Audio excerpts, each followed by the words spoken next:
Vamos abrir a palavra de Deus, irmãos. Texto de Gênesis, capítulo 17, versículo 5.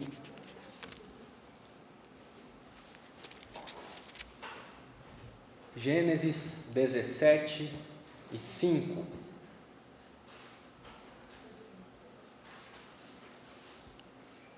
Os irmãos encontraram? Amém? Amém. Diz assim a palavra de Deus: E não se chamará mais o teu nome Abrão, mas Abraão será o teu nome, porque por pai da multidão de nações te tenho posto. Amém. Quem aqui já ouviu falar em um programa de TV chamado Vila Sésamo? Já ouviram falar na Vila Sésamo? Assistiu a Vila Sésamo? Nunca viram? Irmãos, na noite de Natal de 1997, foi ao ar nos Estados Unidos o programa 3683, em 97, hein? Foi o 3683 da Vila Sésamo. O personagem principal da Vila Sésamo, os irmãos que lembram vão saber, é o Garibaldo, né? Uma ave grandalhona. E o nome do Garibaldo em inglês é Big Bird, traduzido seria pássaro grande. Esse é o nome do Garibaldo no programa original. E o episódio começa, esse episódio 3683, com uma mensageira vindo entregando um pacote para o Garibaldo. E daí ela fala assim: tá aqui, estou entregando, fazendo a entrega ao Big Bird. E daí ele fala: mas como você sabe que eu sou o Big Bird? Nunca tinha visto aquela mensageira na vida, e ela vem e entrega o pacote direto para ele, para a pessoa certa, né? E daí ele faz essa pergunta. E daí ela responde. Esse é o roteiro original, irmãos. Estou lendo o roteiro original. Ora, você tem que admitir, é fácil de adivinhar. E daí o Garibaldo olha para ele, vê aquele tamanho todo, né? E daí ele fala: estou vendo. O pacote é para o pássaro grande. E eu sou um pássaro grande. Às vezes eu me esqueço. Sou exatamente o que o meu nome diz. E daí ele fica triste.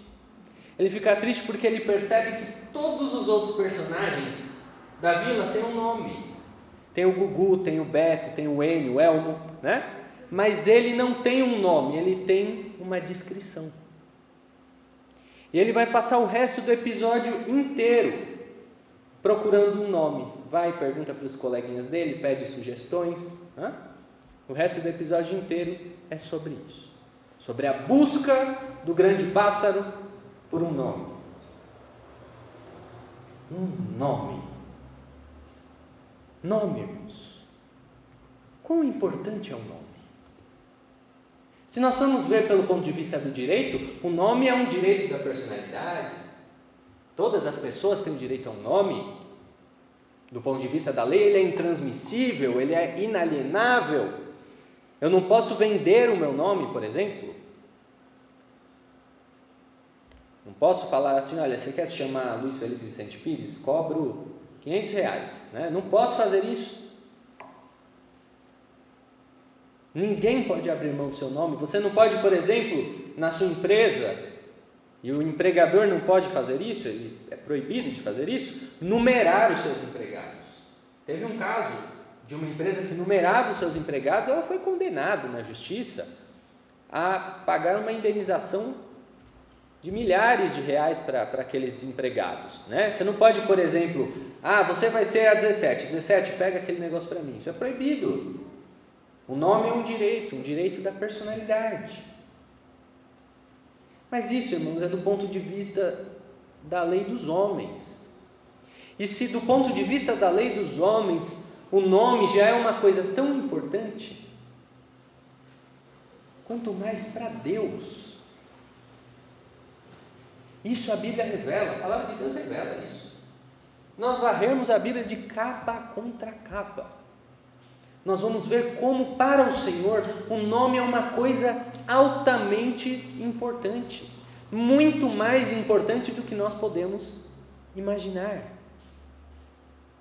Tem um comentário que eu gosto muito, se chama Preacher's Homiletical, e o Excel, que é o nome, não é o programa de computador, é o nome do comentarista, do autor desse comentário. Ele diz o seguinte, ele diz que com Deus os nomes não são designações vazias, mas eles representam a verdade das coisas. É como se fosse um caixote que encobre uma substância. Isso é o nome para Deus. Irmãos, o nome não é só aquilo que te descreve, não. O nome é aquilo que te identifica.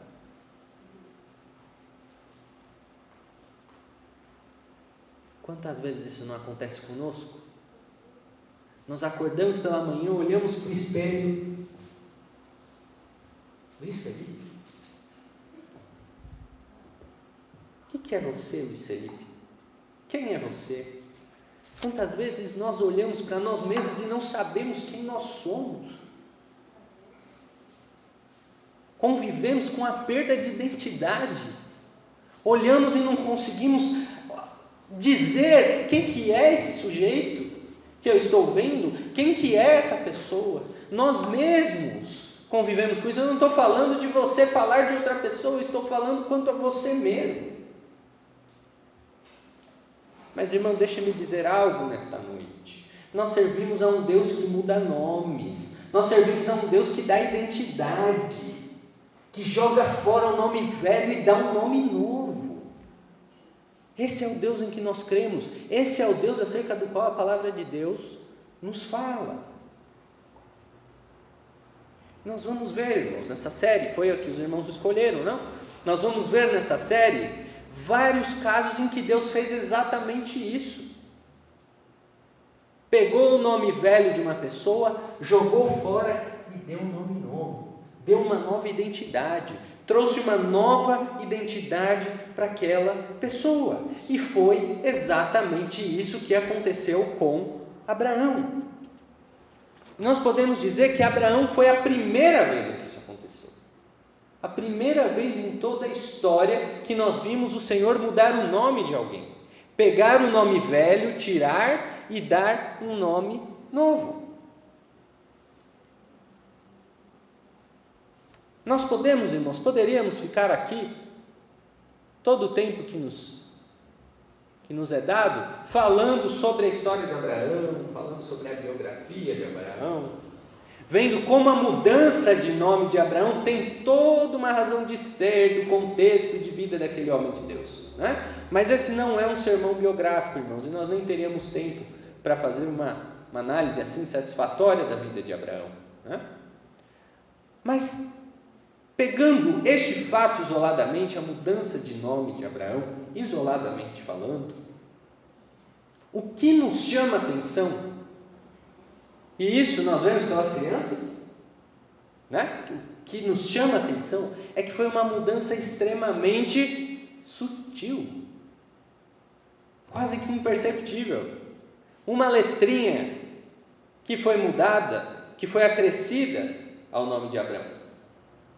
Eu, quando era criança, eu achava que esse negócio de Abraão era uma questão de grafia. Eu achava que era como, por exemplo, Isaac, que às vezes aparece com QE, né? Aí numa Bíblia mais antiga, às vezes aparece com AC, em outras vezes aparece com 2 As, né?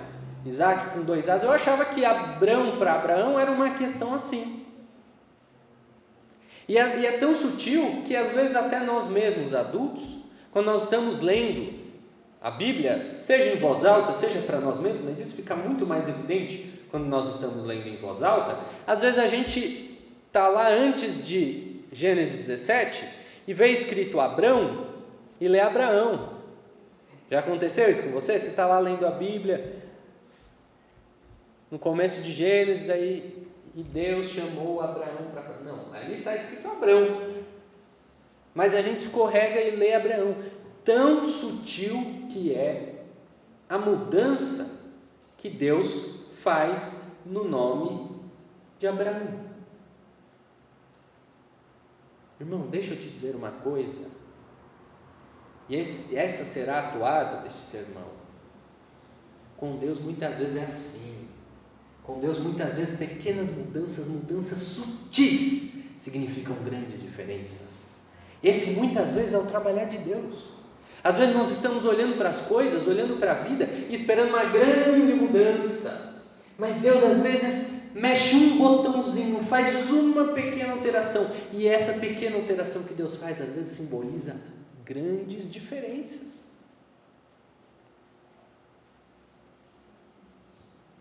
Sabe, irmãos?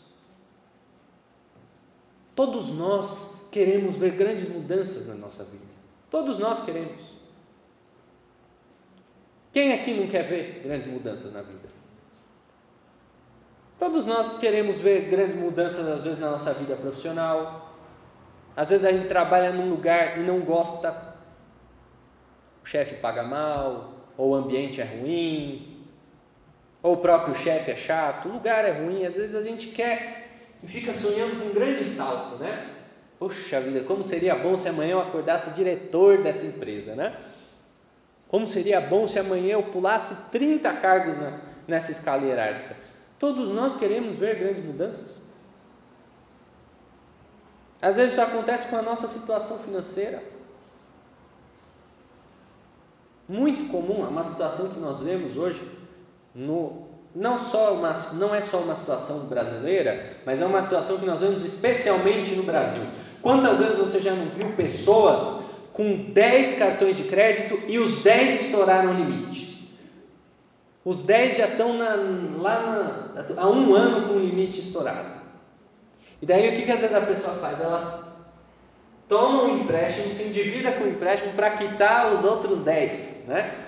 E daí ela faz um milagre da multiplicação, né? Versão brasileira Herbert Richards, porque não sei como é possível isso, você se endividar em um lugar para pagar a dívida de outro lugar, né? E vai ficando esse ping-pong e a pessoa fica completamente insolvente.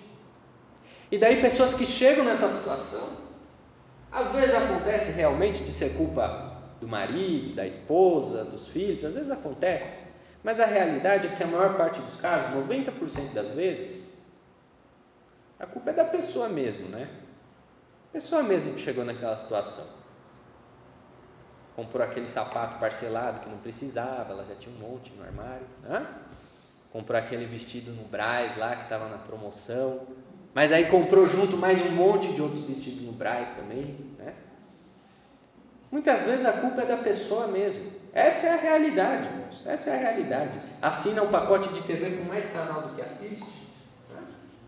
Compra o suco mais caro, sendo que podia comprar o mais barato. 90% das vezes a culpa é de quem gasta. E daí ela está embolada naquele negócio. Graças a Deus isso nunca aconteceu comigo, mas eu conheço pessoas com quem isso já aconteceu. E aí a pessoa vai dormir, dorme pensando assim: poxa vida, como seria bom se eu acordasse e essa dívida tivesse zeradinha, né? Eu fosse dar uma olhada na fatura do meu cartão e tivesse lá R$0. Grandes mudanças.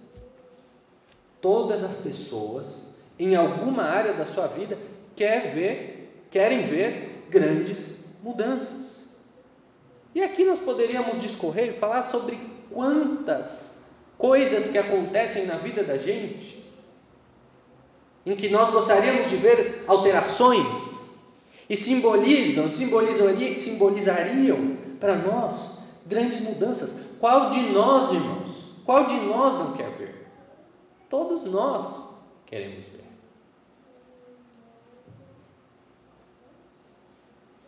Mas a maioria de nós também não vive grandes mudanças. A maioria de nós quer ver grandes mudanças, mas a maioria de nós não vive. A maioria de nós muitas vezes acaba lá no banquinho da negociação com os credores, insolvente.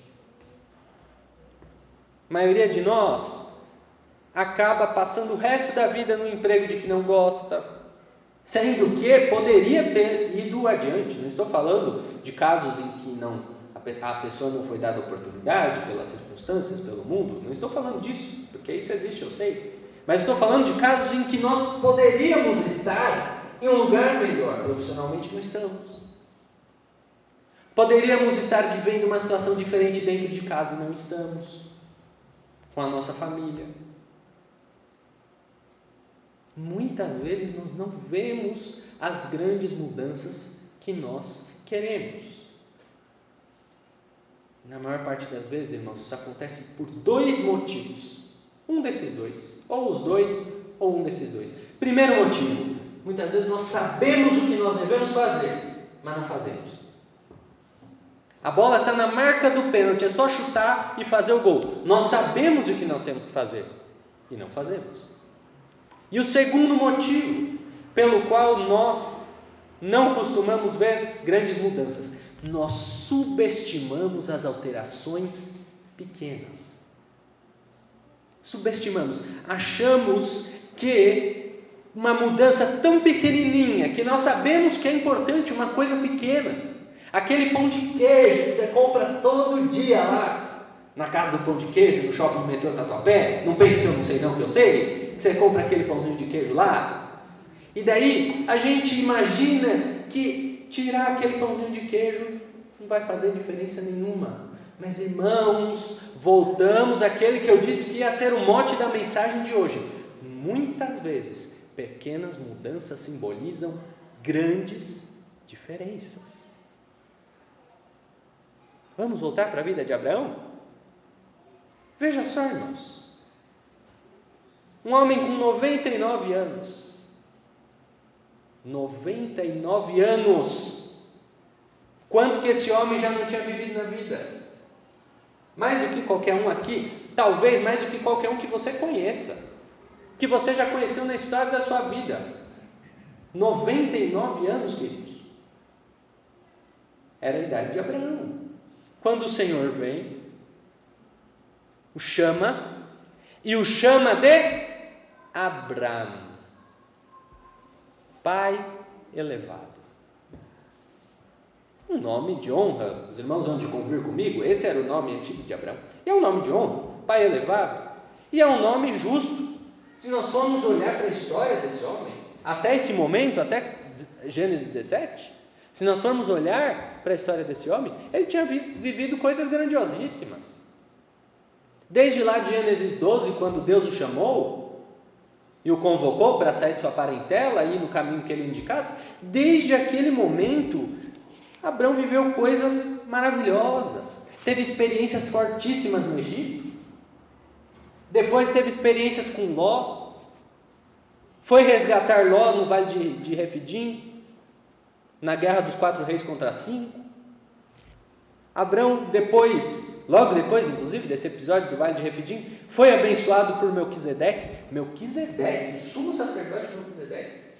Essa é a única personagem bíblica que teve contato direto com Melquisedeque.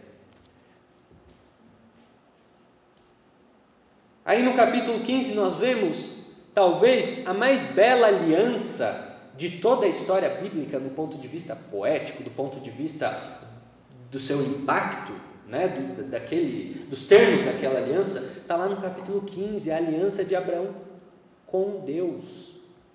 Coisas maravilhosas que aquele homem viveu. Coisas grandiosíssimas. O nome que ele tinha era muito justo, pai elevado. Era um grande homem dentro de casa, dentro dos seus negócios, era um homem de Deus, fez coisas de muito caráter e fazia jus ao nome que ele tinha.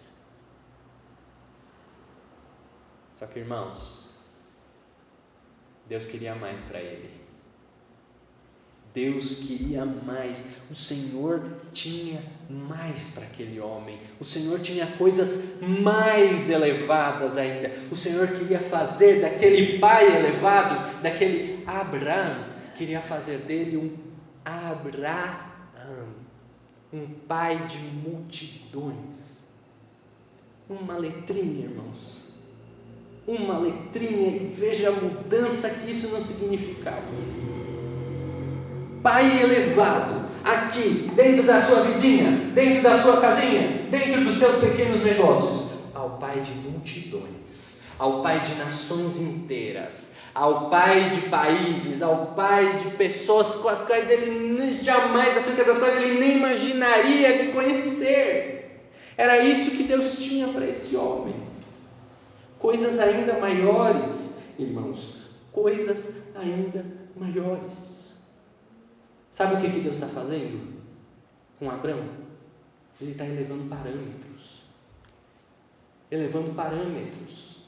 Quando Abrão era o pai elevado, ele era o pai elevado dentro da casa dele. Mas agora o Senhor estava fazendo Abraão um homem elevado em parâmetros internacionais, em parâmetros universais. Agora aquele homem era um sujeito de destaque. A partir daquele momento ele se tornava, porque ali o Senhor estava mudando a substância daquele sujeito. Naquele momento, aquele homem se tornava um grandioso ser que transcendia espaço e tempo, que ia além das fronteiras do que os seus olhos pudessem alcançar e das fronteiras do que o seu relógio e os seus calendários podiam marcar. Foi isso que Deus fez na vida desse homem. Sabe, irmão, o mesmo Deus está aqui neste momento. O mesmo Deus que elevou os padrões daquele homem, os parâmetros daquele homem, que tirou aquele homem de ser apenas um pai elevado da sua casa, para ser um pai elevado, universal, de multidões. Ele está aqui neste momento. Ele quer elevar parâmetros nesta noite, irmãos, em nome de Jesus. O que diz a nossa palavra? O que diz as Escrituras? Que o luzeiro não deve ficar embaixo da cama. Que o luzeiro deve ficar acima. Irmão, em nome de Jesus, o Senhor está tirando luzeiros de debaixo da cama e colocando em cima nesta noite para iluminarem a todos. Esse é o Deus em que nós cremos. E eu vou encerrar, nós vamos encerrar este culto e esta mensagem, mas antes, irmãos, eu quero contar uma experiência, um experimento para vocês. Para fechar esta nossa mensagem, deixe-me contar essa experiência. Em 1965, um psicólogo social famosíssimo, chamado Howard Leventhal, um dos grandes nomes da psicologia experimental social nos Estados Unidos, resolveu fazer o seguinte teste. Ele chegou na Universidade de Yale e falou assim: eu vou fazer 2 folhetos, vou confeccionar 2 folhetos, e eu quero ver qual folheto tem a maior eficácia. Atenção aqui, porque eu vou fazer uma pergunta para vocês daqui a pouco. Eu quero saber a opinião de vocês antes de eu contar o resultado do experimento. Leventhal pegou e escreveu 2 folhetos sobre tétano, uma doença que na época estava em atenção, né? E ele queria saber quais eram os efeitos do medo e do terror na publicidade e no marketing. Em um folheto ele colocou as informações bem blasé, um folheto bem xoxo, essa é a palavra. Simplesmente descrevia os sintomas da doença, as consequências, os riscos e tal, e daí embaixo um convite: venha se vacinar no ambulatório da universidade. Esse foi o primeiro folheto. Depois ele fez um segundo folheto, e nesse folheto ele já foi sensacionalista. Pegou o folheto e escreveu: você tem que tomar cuidado, você corre risco de vida, você pode morrer. Colocou foto de umas pessoas lá todas entubadas, né, cheias das feridas, para ilustrar os riscos e os problemas do tétano. E ao final, o mesmo aviso: venha se vacinar no ambulatório da universidade. Pergunta para os irmãos, e só para os que prestaram atenção, para me responder esta pergunta nesta noite: qual dos 2 folhetos vocês acham que teve mais eficácia? Qual dos 2 folhetos fez com que mais pessoas se vacinassem? Qual foi?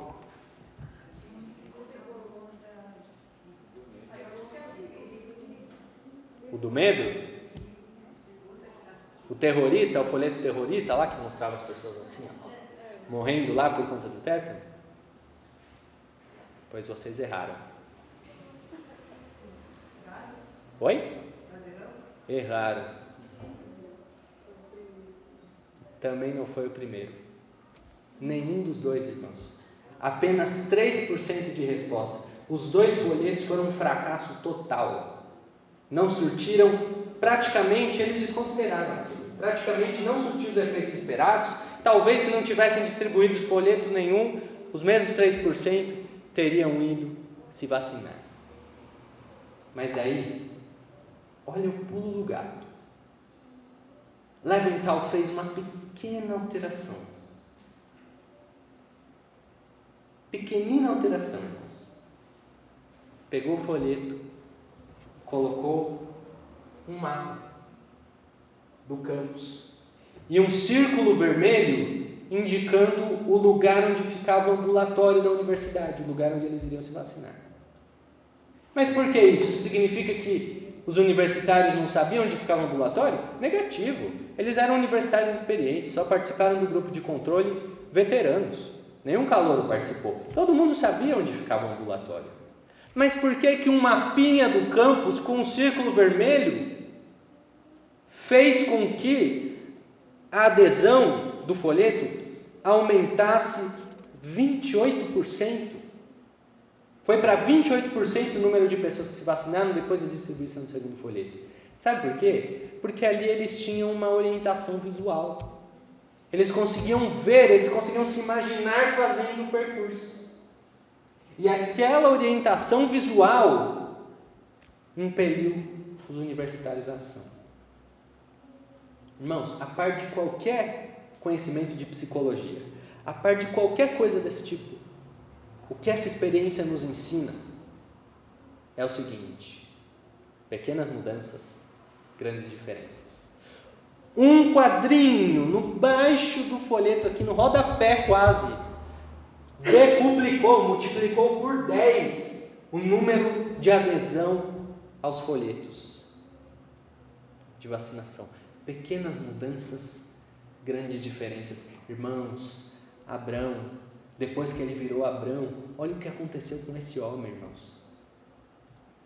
E veja se o Senhor não cumpriu a profecia na vida dele. Hoje ele é pai de 4 bilhões e 200 milhões de pessoas, que é o número de muçulmanos e cristãos somados, religiões que descendem diretamente de Abrão. Pequenas mudanças, grandes diferenças, irmãos. Aceite as pequenas mudanças que o Senhor quer fazer na sua vida, porque você vai ver grandes diferenças, grandes resultados. Faça, não tenha medo, não ache, não menospreze, não subestime. Se o Senhor está te apontando uma pequena mudança, uma pequena coisinha que você tem que mudar na sua rotina, na sua vida, no seu cotidiano, faça que você vai ver a grande diferença e o impacto que isso vai ter na sua vida. Você crê nisso em nome de Jesus? Amém, irmãos.